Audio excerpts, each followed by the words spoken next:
Hi, it's Richard Moore from Racing Profits Guides, and we're here at York Racecourse with James Brennan, Head of Marketing and Sponsorship here at York. And we've discussed a bit about the development of the stands here at York, but obviously the horse racing here is the main draw for everybody to the racecourse, and you've spent a lot of money over the years as well developing the facilities for the trainers, the jockeys, the horses themselves, haven't you? That's right. I mean, we're acutely conscious that the stars of the show are the horses, and that they need looking after, as indeed do their connections, be it the jockeys and the trainers, or of course the owners. So we talked a little bit earlier in terms of the stand side and the Owners and Trainers Club being improved in 2010, but very much the actual heart of the place is the track itself. So all the way back to the mighty James Melrose, who was the first person to have a go at some drainage here back in the 1850s, 1860s. We kept nibbling away at those sorts of improvements until we got to 2008, 2009, when what was at the time the biggest project on a UK racecourse in terms of sort of track improvements was undertaken. All about improving the drainage. So it's like one of those children's nursery rhymes. There's lateral drains every 5 or 10 metres that connect to a radial drain that follows the inside of the track, that connect to the spokes of the wheel, that connect to the culverts that connect to the river. So it's, hey, a drainage scheme. And the end result is that the ground's always just as you want it. Well, just as we want it, it's always a matter of debate in racing, isn't it? There'll always be somebody who wants it slightly different, slightly different to it is.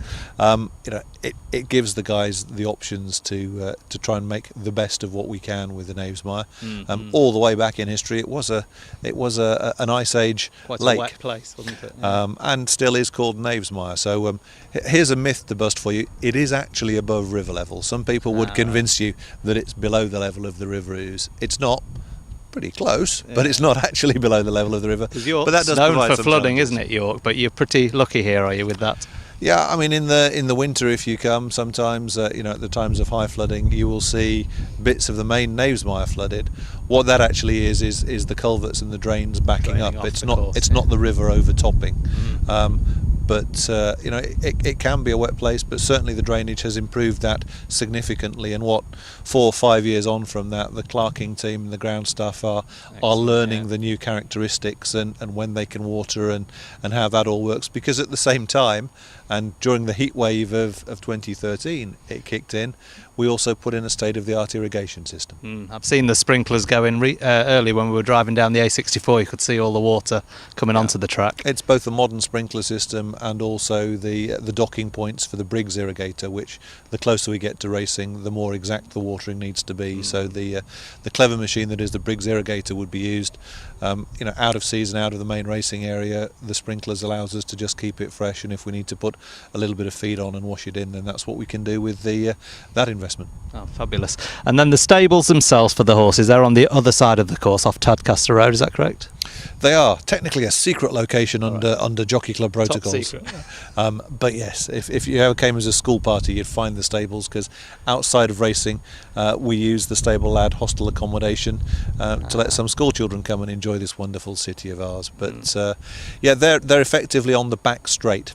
Through the woods there to the stables. There's 4 stable blocks set up there. Some of those again dating back to Edwardian times. They've been modernised, put into modern spec, and of course looking after the humans who look after the horses. We've kept modernising the stable lads accommodation ahead of 2014. Brand new showers have gone into the main block. And so how many horses what's the capacity over there?